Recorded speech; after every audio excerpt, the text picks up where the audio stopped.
There's Well, one Now- huge cloud over the whole country. Yeah, I think there is. So Indeed. now 987. I need to see your name. Perhaps that is them. Tunde.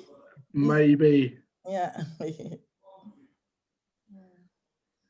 987, come in. Are you there? I don't know. Have we got, how many people do we have booked on, Jen? We didn't have as many today. It was about 10, I think. So Okay, so we are got a few more to turn up. So, Shana, whereabouts are you based? I'm based in Hampstead, North London. Part Okay, of Untitled Chapter, Unitarian right. Chapel. Yeah. Tundi, that's better. I know your name. Good now. morning. Good morning.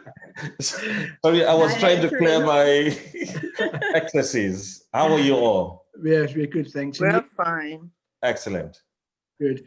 We're Well- just going to give it a couple of minutes, and then Tyrone Bell's she's our panelist this morning. She's going to tell us a little bit about some children's ministry type stuff, children's work stuff that they've been doing. So, morning, David. Good. So, I'm sure she will have something to say. I'm sure. Dear. Do you know each other? Kind of. Okay. Well, Kind that of. was good. Oh dear. All right.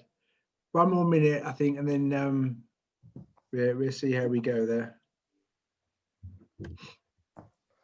Very good. And David, whereabouts are you in the country? Manchester. Manchester. Oh. Yep. Right. Right. There we go.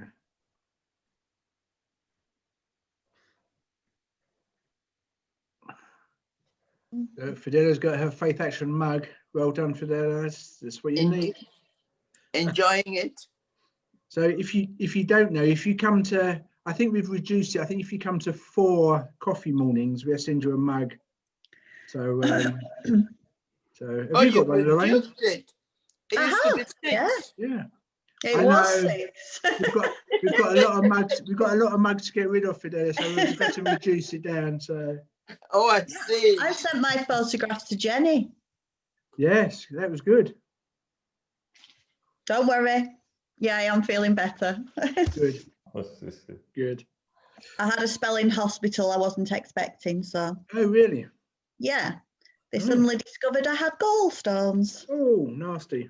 Nasty, yes. So Yeah. I'm out and about and just waiting for the operation now. Okay.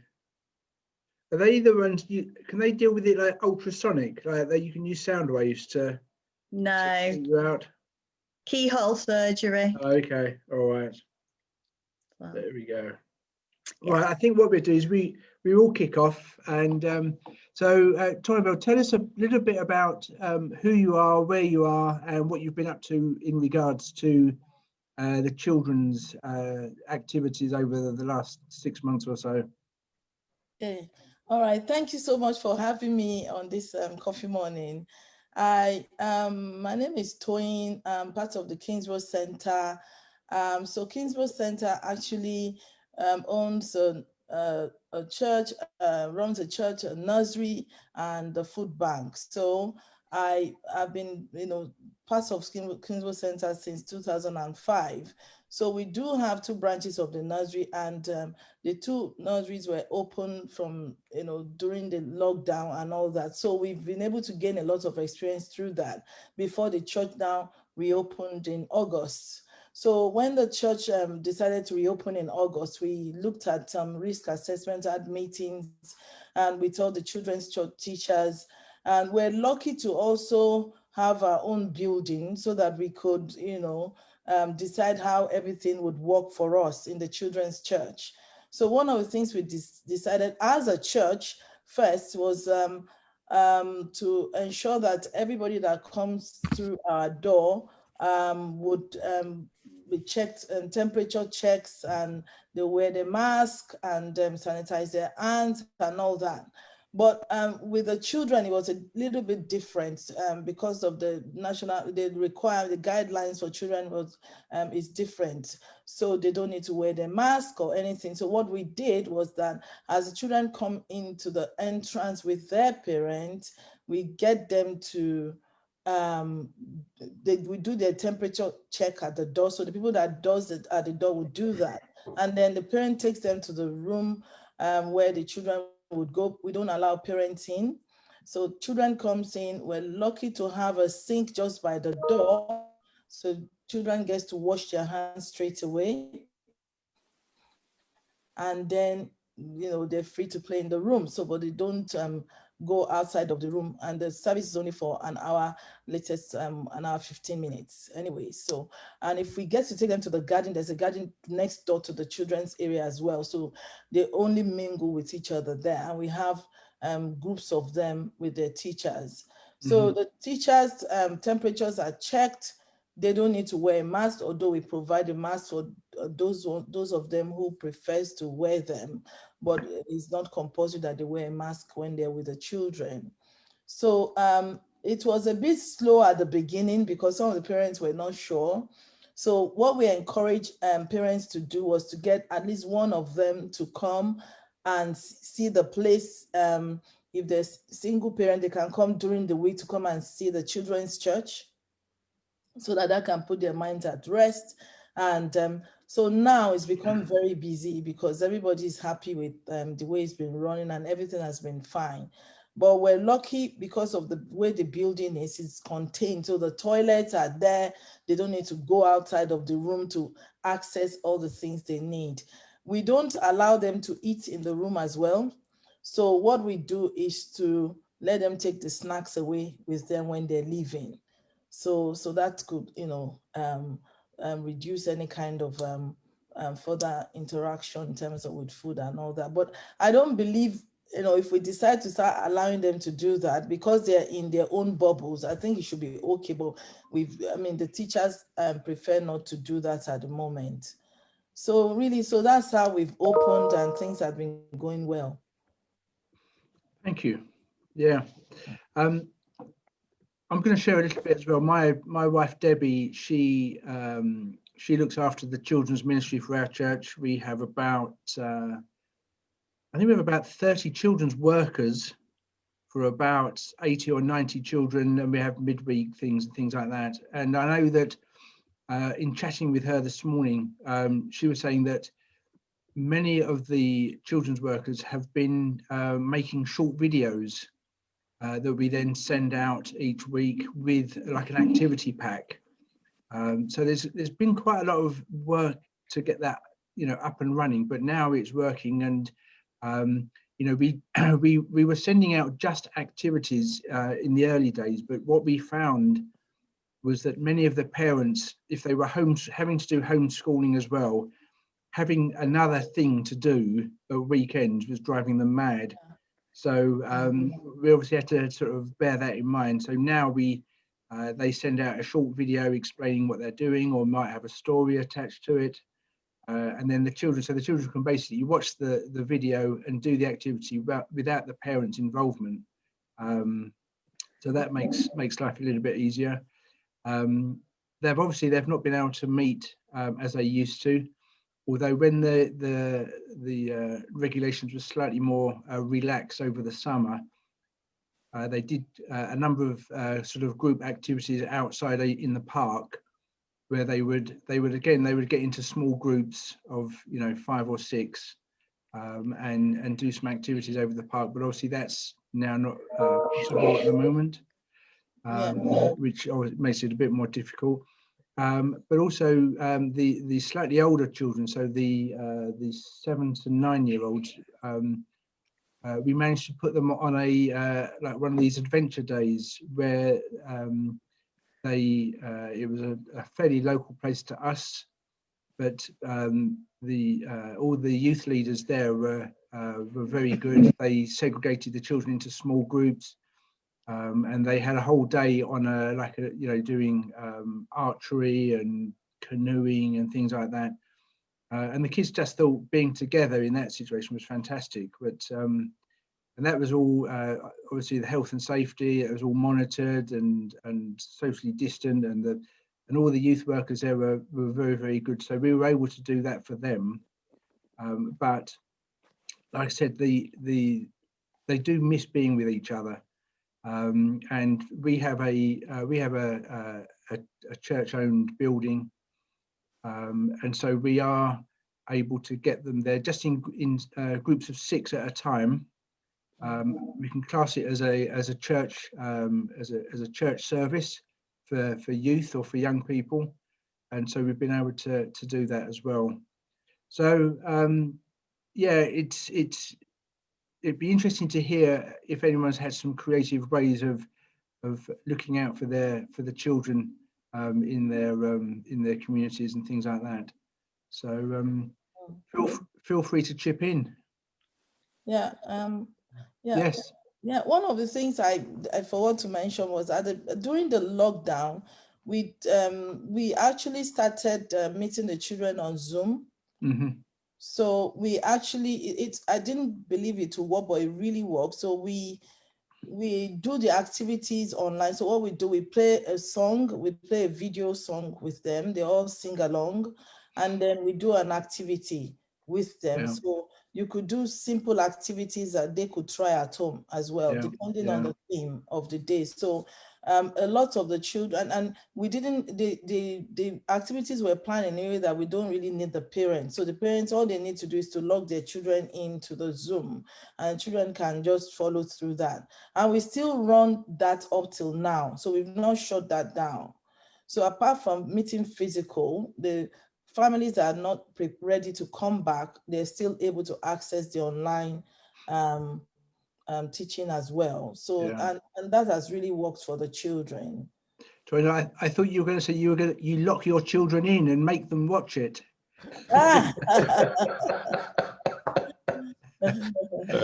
Yeah, we also have been doing some Zoom things anyway. Shana. I was just going to ask, thank you, Torin, for your sharing. Just on the subject of doing sessions on Zoom, something that we've been considering at Roslyn Hill, but I think obviously lots of people have questions about safeguarding and things.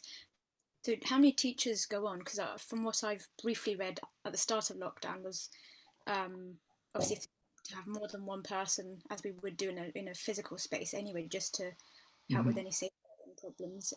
So I'm curious how you manage that part of things.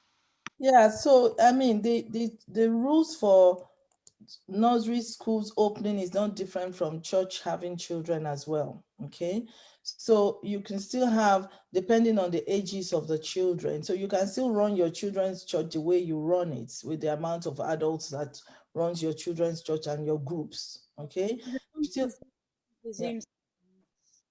Sorry, say that again. Referring to the Zoom sessions that you mentioned. Oh, the Zoom sessions. Okay, yeah. The Zoom sessions, okay, let me start by saying that we didn't open our Zoom session to everyone. It's still within the church. So what we do is that if anyone that does not attend the church wants their children to join, they will have to send an email to us, to the children's church email, and then we'll respond to them before we allow them to join. So we don't just allow anybody to join our Zoom sessions, okay? So we publish the Zoom link within our own WhatsApp group within the church. So the women have their own group, the men has their own group, so little different departments. So we share that link amongst ourselves within the church, okay? So two or three teachers run our Zoom session every week. So everybody would have decided what. So at the end of each session, we have a meeting with all the teachers, and then the teachers that will do the following week will volunteer, and then they will plan what will happen. Okay, so that's the way it's done. Then if we need the children to come with any kind of resources or materials, we would put that information on the WhatsApp group. And a lot of parents actually love that. One of the things we found that really worked was our art and craft session. So because we noticed that all the children are so engaged with that, we do a lot of art and craft session. Every time we do art and craft session, about 80% of our children will join the Zoom. So we tend to do that more. And what we'll do is that we would have sent all the things we would need them to get ready before that day. Would have sent it through the WhatsApp group and remind parents to get it ready. And parents always try to do that, since it's only once a week. Thank you. Yeah, it's good. Shana, just as well, when we've done sort of children's groups on Zoom, obviously it's by a sort of personal link and with a password, so only invited people can get on. But we may have sort of between 20 and 25 children, and what we would then do is put them into breakout rooms. Then if you've used that on Zoom, and then allocate at least one leader per breakout room to help facilitate any of the discussion or chat that goes on as well. So that just helps having like an adult in the room, as you would do on if you were face to face. So, yeah. Good. Who else would like to comment or say how they've been doing things?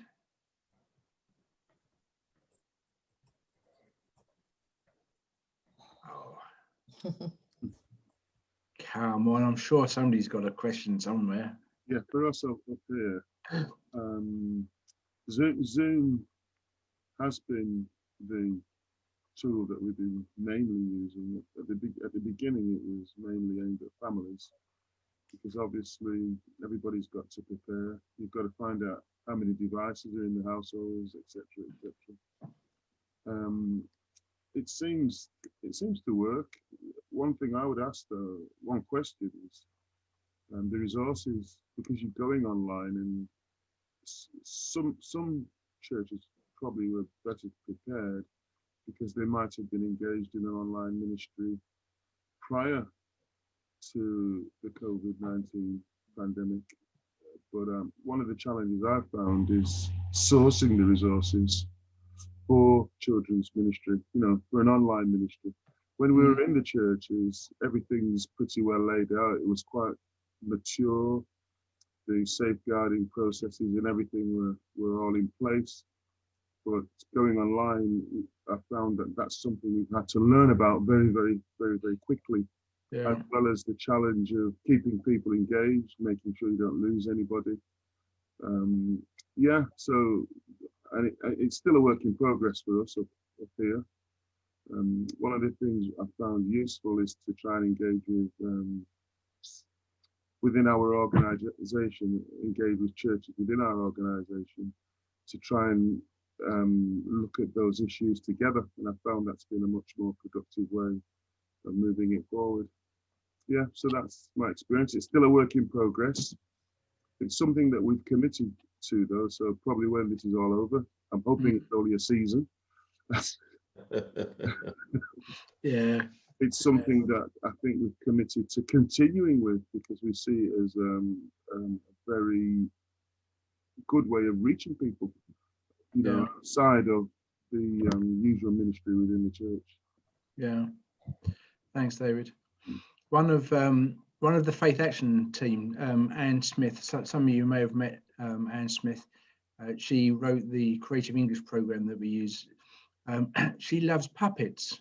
She's got loads of puppets. I mean, she's a mature woman, but she loves her puppets. And over the summer, in particular, she was getting her niece and nephew to help. And so she would tell stories using the puppets and interaction with her niece in particular, and then they would film it.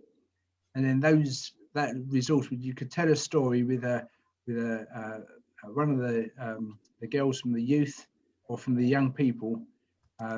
She'd be part of it, so there was a connection there. Everybody knew who she was, and she would have these conversations with puppets, and there would be Anne with her puppets doing her thing, and they would film it and then use that material during the week for whatever it was they were doing. So but as you say, there wasn't a lot of resources available at the beginning, but I think quite a lot of people have actually been developing stuff, filming stuff for things like this. So yeah. I mean, with the Zoom, you don't need a lot of resources like that. For example, last week we talked about obedience, and the simple thing we ask the children to do is to come with like a plain sheet, like or colored card A4 sheets with scissors, and we just got them to cut little things into a key. We did a key ring, okay? So they cut out, we made them to draw a key the way they can draw it and cut it out.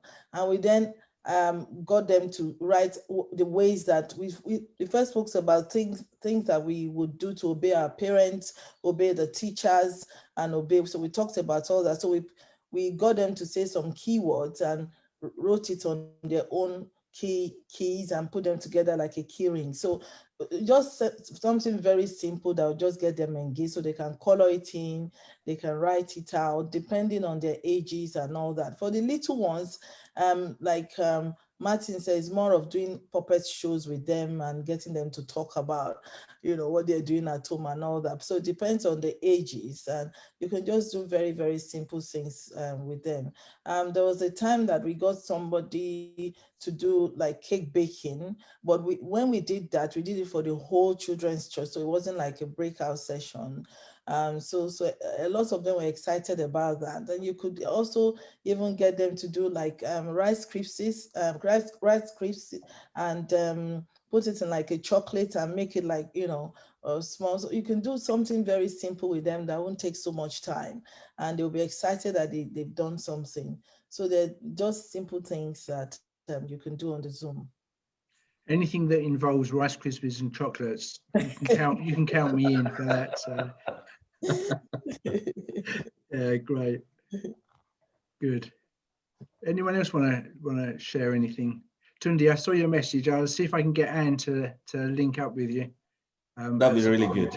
So that'd be fantastic. I mean, what I want to share, I mean, I know Toyin's spoken a lot about what we do at Kingsborough, and I'm seriously very thankful to Toyin and her team who have helped to engage the children. One of the exciting moments once we started meeting was seeing the children run off into church as soon as they got out of the door to say, "Oh, my friends," and they wanted to really meet their friends again. I think that moment and that sight was quite very invigorating when we saw them.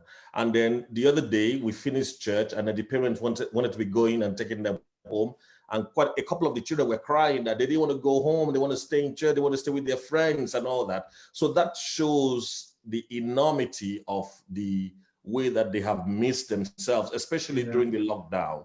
And I think it was quite very good that the Zoom could come in place, but that also has a limit to what it can help. And returning church back into physical contact and within the guidelines and within safety is quite a very encouraging development. And of course, it puts a lot of responsibility on us to make sure that we keep the guideline to be working. But the gain of it has been massive in that it has really helped the families to engage more and more. Yeah, I think the key to it, as David already said, is being flexible and learning how to adapt as we go along. I think because I think, as you know, the situation changes almost. It feels like almost every day, but at least every week, doesn't it? Yes. So yeah. So. Lorraine, you're unmuted. Were you going to say something? It was just way back on one of our earlier meetings, the lady who runs the toddler groups, the nursery groups, they were just reminding us about not using a storybook, because actually you'd have to pay copyright on that. Okay. Yeah. It was just I just remember her saying about that, and that if you're going to tell a story, learn it yourself and then tell it. Yeah, good point, actually. So because you would automatically, I mean, I was a primary school teacher, so I would just get a book, and I've got lots of children's books that I could use. But actually, you can't do that. Yeah. Is that on Zoom or on the physical one? On Zoom. On Zoom, Physically, you can. Okay. Physically, you can, but it's something to do with the Zoom license. I think it's broadcasting, isn't it, or something like that? Copyright and broadcasting. So so you can't actually do that. Yeah. My friend runs a messy church and she included her dog as part of it, which really Okay. engaged children. Yeah. That was all about obedience, how sometimes people don't listen, particularly her dog. I've got a dog like that. So Yeah. So they were like, oh, yeah. very happy. Yeah.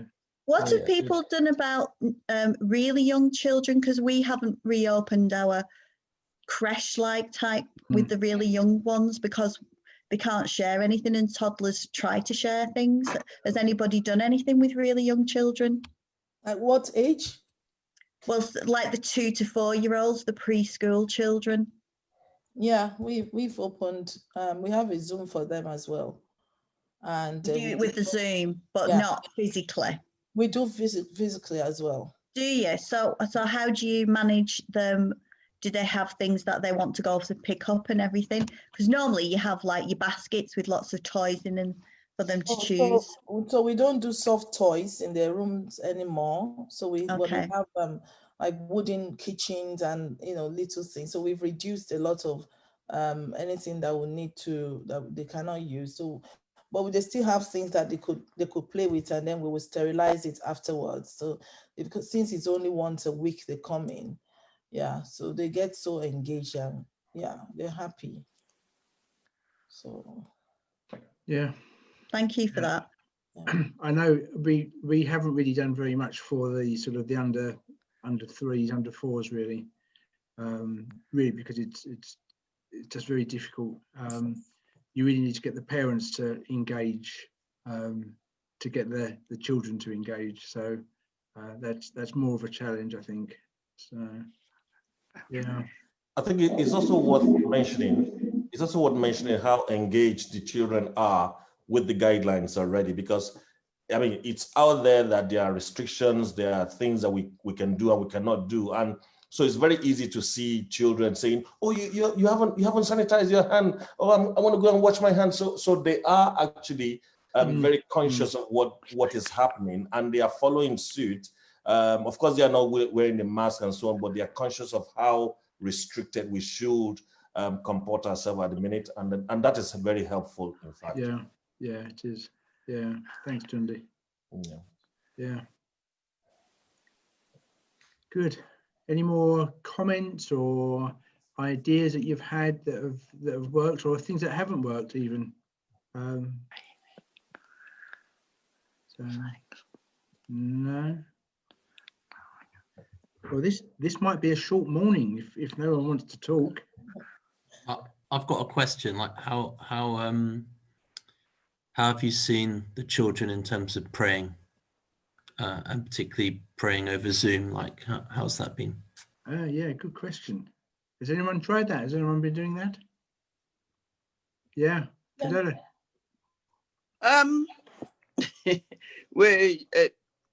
We haven't really got much little children, but what we have are youth that have grown up within the church, and they have grown with prayer as well. They are the ushers in the church. In fact, from about 10 years up. And when they come in, they know they have their trainings once every 3 months.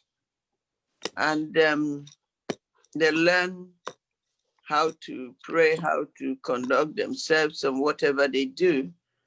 So they know when they come in, before they begin to set up things, they hold hands and pray, and before they start. During this COVID-19, they've been on the Zoom, having their Bible studies and also prayer fellowship,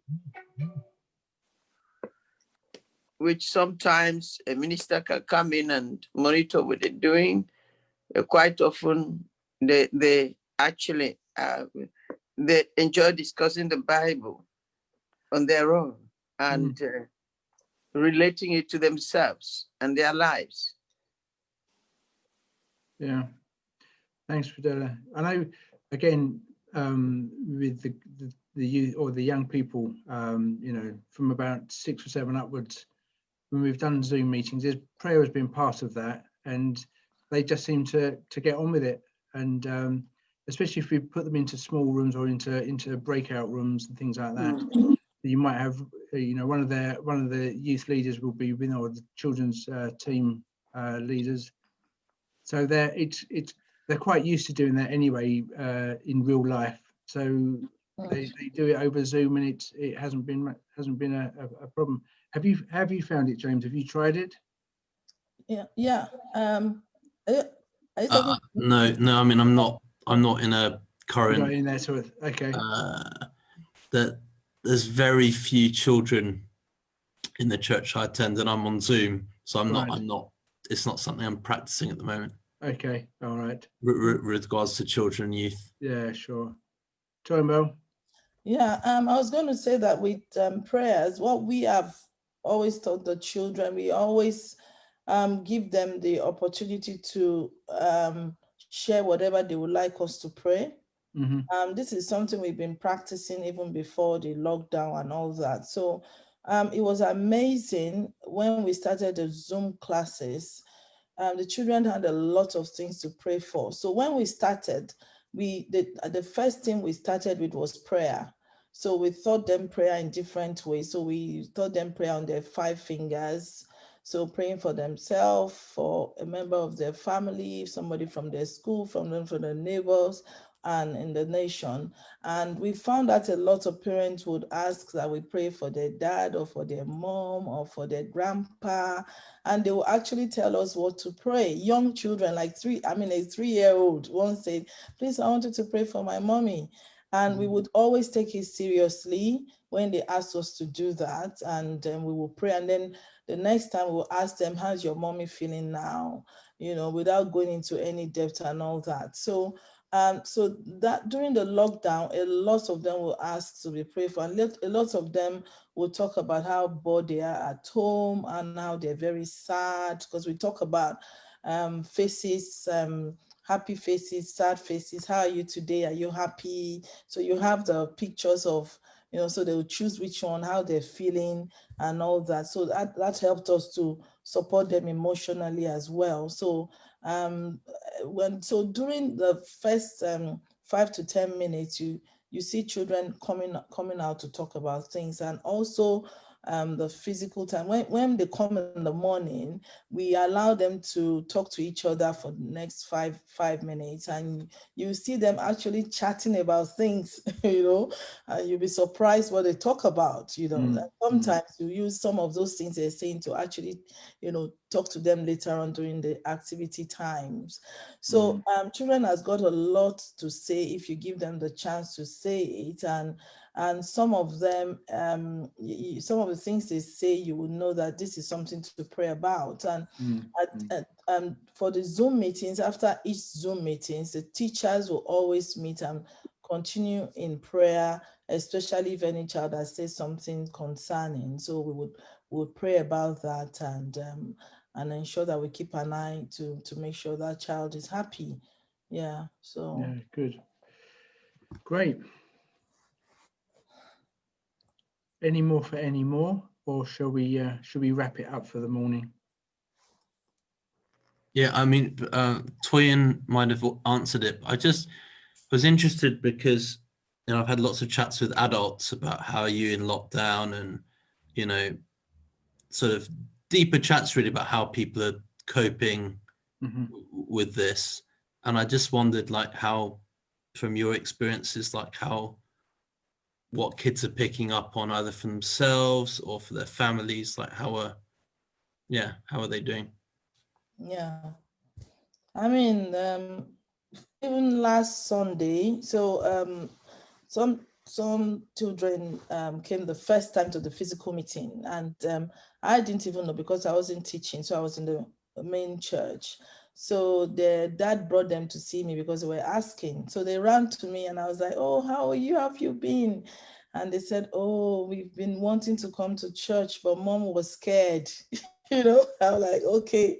So the dad was a bit embarrassed about that. And you know that, yeah, the children wanted to come, but mom was scared. So I said, okay, we're going to pray for mommy and we're going to pray for you as well, because everybody is scared, isn't it? We're all scared about the virus. So these children actually know more about the virus. Some of them are actually querying why, if I had time to engage that child, you will find out what they're actually querying is, why is mommy scared? We should have faith. Because we've had a child who asked us that question, why can't we have faith? So these children has a lot of things going on in their mind, and perhaps some of the parents are not giving that attention to be able to support the children to answer those questions. But yes, it's happening even in the nursery as well. You see the kind of things that children are talking about. So they're actually going through it in their own world. And for some of them, it's very tough because you see the behavior sometimes, and you would know that something is not right. So it's very important as a church. The only place that these children gets to hear the word of God and to sing about God and learn about God is church. So it's very important that each church give that time to the children, to support them in terms of teaching them and telling them what God feels about all this. Why are we going through this? Does God know about it? What is God doing about it? Is it doing anything at all? And all those things. So and encourage them to ask the question that is in their mind as well, and support them to answer it as much as possible in different ways.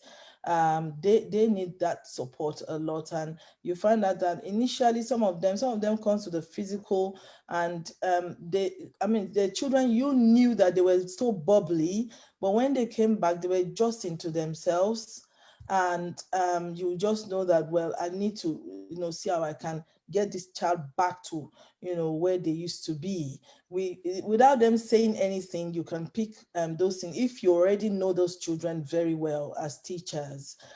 So we're there to support them. So each church needs to give that time and not just assume that children are fine. Some of them are and some of them are not. It's been it's been very difficult for some of these children actually. So a lot of attention needs to be given to that, and to be sensitive and look out for them as well. Yeah. Have you had children, bereaved children within the family, and how do you handle that? We have not, luckily in the church, we have not had any bereavement at all. Thank God for that. But we've had children talk about their neighbors. Maybe they lost a grandparent or so that they've talked about during the Zoom session. So yes,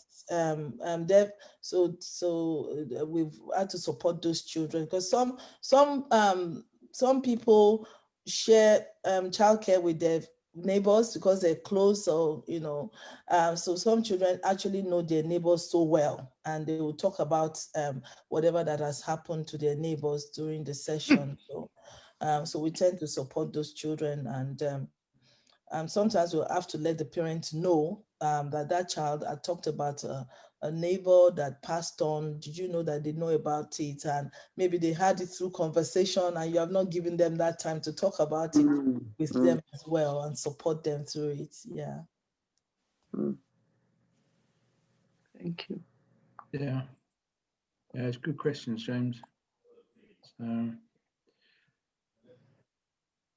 Yeah, I was just going to say one important thing that we should take away from this last discussion is how much is going on in the world of the children. And perhaps we as faith leaders, and also in our various different groups, we need to encourage parents to engage more with those children, because they might not be seeing their friends at the minute. They might have reduced interaction. Of course, Zoom is still doing well and all that. We need to engage with them. And perhaps if we engage with them, especially very positively, on different ground, different areas, we may not be able to read with them, but asking them questions and letting them also try to answer their questions. I know they have a lot of questions to ask, but we should just try and engage with them so that we can help them to let out some of the things that is going on in their world to us, and then we can be able to correct, at least take steps to correct them where necessary. I think that would be a very important thing. We don't know how things are still going to go with the projection for winter, but whatever it is, we must ensure that we get the fluidity of communications on with our children. I think that is very important. Yeah, thanks, Sunday. Good. Right, I think we are now going to draw it to a close. In particular, I want to thank Toyin Bell for coming along and sharing some of her experiences, and thanks everybody else for that. Fidela's got a hand up. Look at that. She always wants to have a little. Go on, Fidela. Yes, I'll tell you what I wanted. It's just that I have something hurting me in my mind.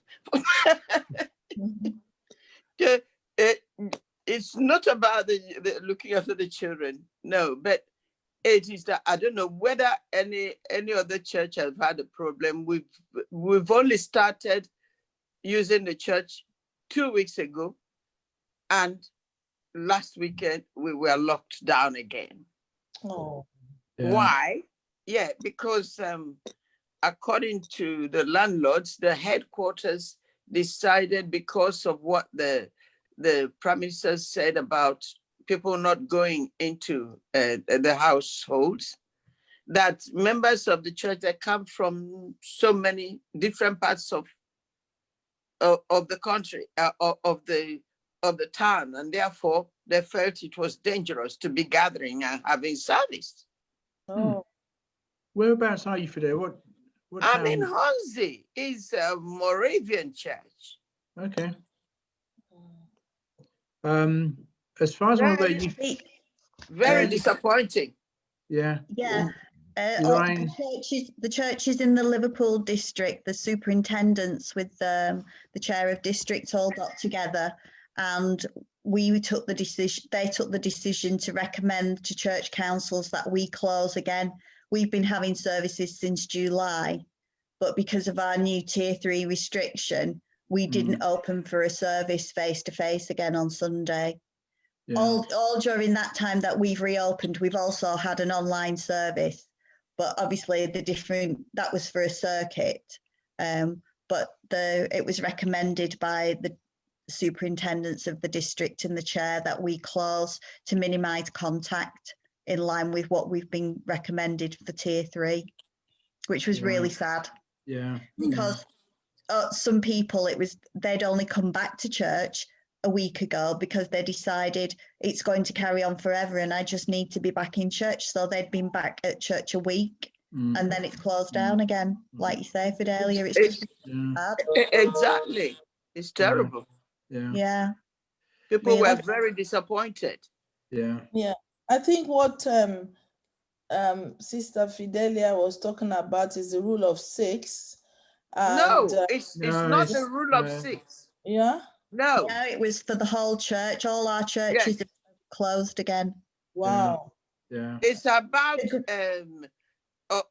people from other families not entering into people's house. And so the headquarters are trying to put it into the church situation, that people are coming from different area of the town and felt that it wasn't safe. Fair enough. Can I bring some? There's one of the guidelines. I mean, and I read this. It's also very important to continue to bring information to the church community. One of the things that I did was there was a communication, an email that was sent out to churches that actually gave commendation to the church, that the church is actually being one of the frontline areas where the guidelines have been followed through. And this email was from the Ministry of Communities and Local Government and things. So there's a particular paragraph there that actually addressed the church haven't been coping well. So I think there's a lot of responsibility on the church as well to show how we are keen to address the issue of safety and how we are making sure that we follow the guidelines, all the things that we have done, making sure that I mean, there was a time I did some video recordings to show to the church, to showcase to the church. We put it on the social media so that everybody can see that we are making, a lot of effort to ensure that we stick within the guideline. But that rule actually did not affect churches. Places of worship are still allowed to gather from multiple areas, but that is with the understanding that you are adhering to the social distancing rules and also using face masks and also sanitizing and washing people's hands. I think that it's unfortunate that the churches have been closed, but it doesn't affect churches at all. We are certainly doing all that you said. Yes. And we had a risk assessment put in, and everything is being done. In fact, some old people decide to use visors, which also protects them. You know, that everybody's in mask. We have all the things for washing the hands and sanitizing. And so that wasn't the problem at all. But I think it's just people overreacting. But the funny thing is that the halls are still being used by the commercial people. Oh dear. Yes. So that one, they say, because the government says that the commercial people should carry on working. Yeah. Well, Fidelia, thank you for bringing that. I'm sure we will find a way through this. But in the meantime, thank you everybody for coming. Toyin, thank you for your time this morning and for sharing what you've been up to. Next week we do something slightly different. We've had over the last few months, we've had probably 40 or 50 people coming to these coffee mornings, and we're going to try and get everybody to come together. So we're going to put you into small rooms, and so you can get to know each other a bit more, and maybe do a bit of I don't like networking. you can find out who they are and what they do, and maybe develop some relationships that would be beneficial going forward. So slightly different next week. So we don't have a theme other than come along and find out about who these other faces are and what they do. So do you have anything to say about this launching of gold membership? How did you hear about that? Have you been phoned? You see, it's not top secret though, Fidelia. So basically what we're doing, Faith Action, as you know, for many years we've had a free membership, and we've emailed every week with news. We've been able to let you know when funding has become available from central government and from other charities. We also have been doing lots of workshops and training. So we do things like we do it. One of the workshops is called Fast Track to Funding. It helps you write bids to try and win grants and things like that. We do a project management one. We do a presentation skills, but we have lots of different training that we've done over the years as well. How to run events, for instance. And for those types of things, there's always been a small charge to cover time and lunches and things like that, as well as lots of other things that we've done. And many of these activities that we've done have been either free or I think an all-day workshop will cost you about £50, which I think in this day and age is relatively cheap. As Fidelia has mentioned, we are about to launch a gold membership. So it's a paid-for membership for the princely sum of £20 if you're an individual, or £50 if you are a church or organisation. But that would entitle you to getting discounts on any of the training things that we do. It will give you access to all the resources and publications. We've got many reports that we've put together over the years, from homelessness to loneliness to dementia to all sorts of resources that will be free online for you to download. The launch of this, I believe, is next week, but I'm on holiday next week, but I'm fairly sure it is next week. So watch out. We will be sending out emails saying it'd be great to have you join us. Like I said, £20 for an individual, or £50. And just to put it into context, if you were to become a gold member and then sign up for one of our online or face-to-face workshops, which would normally cost you £50, you would get a reduction and you would get £30 off. So if you work that out, you pay £20 for your membership, you get £30 off the training, so you're £10 ahead straight away without having to do anything else. So you get your money back quite quickly. But it's one of those things that we've realised that we can offer a lot more if we have a little bit of income coming in as well. So look out for the email that's going to appear probably next week for the gold membership. If you're not already a member, you can still be a basic member, which is free, and you can sign up to receive all the emails. But you might lose out on some of the deals that we're going to be offering. So what's the difference between the individual members and church membership? What's the difference in the benefit? The main thing is that if you are an organization, then you could book 3 or more people onto a training workshop, and still get the discount. Whereas if you're an individual, you could only book your one person on and get the discount. Okay. So it's things like that, really. But we're going to be offering. I'm in the middle of preparing a template to help you if you are applying for funding. It's a template to help you guide through. Have you answered this question? How have you answered this? Why are you doing this? Because I run these workshops, and quite often you talk to people and they're applying for all sorts of funding, whether they could do it or not. So this would just help them focus. So we're going to put together templates for things like that as well. So there'll be lots of resources available. So if I were you, I'd sign up as soon as it comes along, but then I'm biased. So you're the pioneer, aren't you? Yeah, there we go. Anyway, thanks everybody. Hopefully we'll see some of you next week. That'll be well, you won't see me unfortunately, because I said I'm hopefully still going to Scotland. I've been holding my breath. Yeah. But, I'm hoping to get to Scotland next week. If you are allowed to. If I'm allowed. Thanks for that. Yes, I hope I am. So thanks, Martin. Anyway, nice to see you, everybody. Thank you. See you soon. Thank you very much. Thank you. Thank you. Bye. Bye.